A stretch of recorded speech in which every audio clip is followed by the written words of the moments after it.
Well, hi there, my name's Ken Burchfiel. Welcome to my video review of the Sony HDR-CX260V camcorder. For this review, I'm not going to show any pictures of the camera or what it looks like because you can find this on the internet. But so the video itself is purely test footage. It's purely video that I've shot with the camera. This is not stuff that I've retouched, professionally, but it's simply the footage there. So I think first it would be good just to talk about the specifications of the camera. Um, it's a camcorder. I mean, that's its primary function, of course. Some of the things that made it stand out, and some of the reasons why I bought it, and the reasons why I've enjoyed it so much, which I definitely recommend the camera. First, it records in 1920 by 1080p, so that's full high definition. But that also has a roughly 2.17 megapixel effective video resolution, and that means that if you were to take a picture from any video frame that you're seeing here, that would come out to be about 2 megapixels.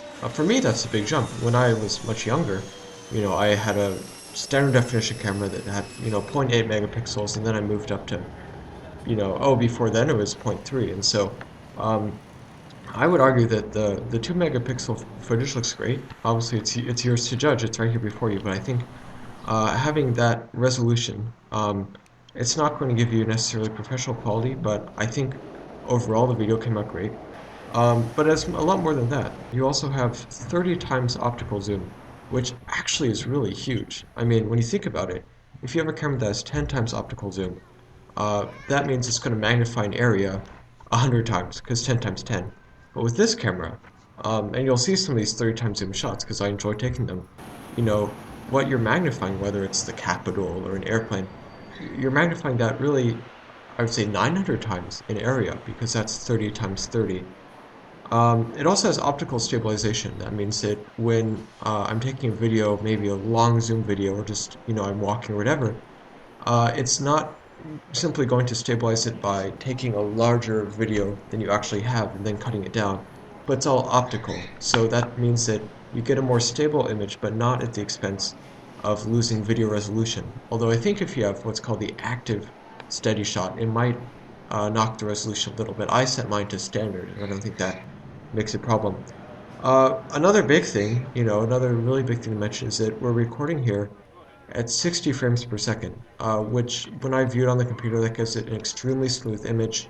I don't know if I can say I can tell the difference, because I think regardless whether it's 30p or 60p, with this camera you have a smooth image.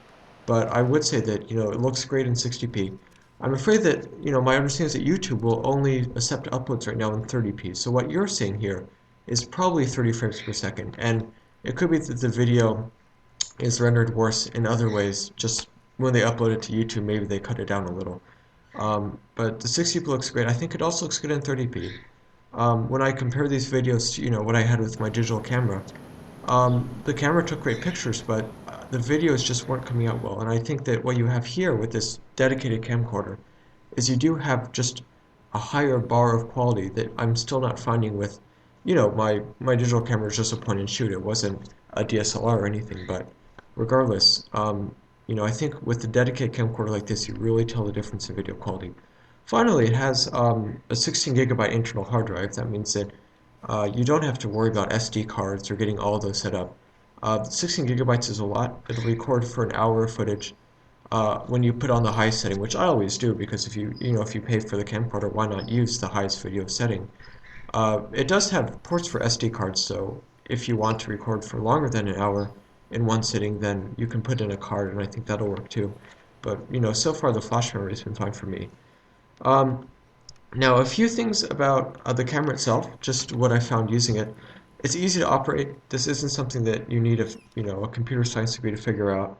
But it doesn't mean that you can't customize it. When I'm taking a faraway video, for example, I'm able to switch into landscape mode, so that effectively sets the focus to what I like to think of as infinity focus, which I didn't do for the lightning video, which is why you're seeing some blurriness there. The touchscreen is great. At first I was kind of suspicious of using a touchscreen for the LCD screen, but actually it's wonderful because it means you don't have to mess around with buttons. It makes it actually very easy to figure out where to shoot things.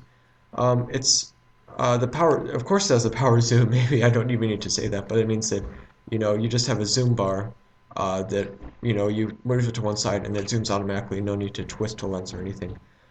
It's very small and it's also very light, which means, it's no trouble holding it for an extended period of time. Your hand's going to get a little uncomfortable if you really have it there, focus on something. But I was surprised by how light it was. And yet it's still a great camcorder. It's not like Sony is giving you cut rate quality. Also, it has a GPS feature, and I would have actually.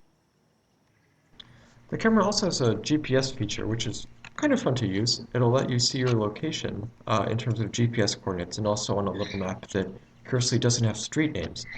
The GPS feature also lets you view photos and videos you've taken on the LCD screen of the camera. It'll let you view pictures you've taken on a map on your computer, meaning you can just look at a map of your area and you'll see where exactly you took pictures. Although it doesn't always work, you'll really want to be outdoors with good view of the satellites. Sound quality seems fine to me. I don't know how well you can hear it on this video.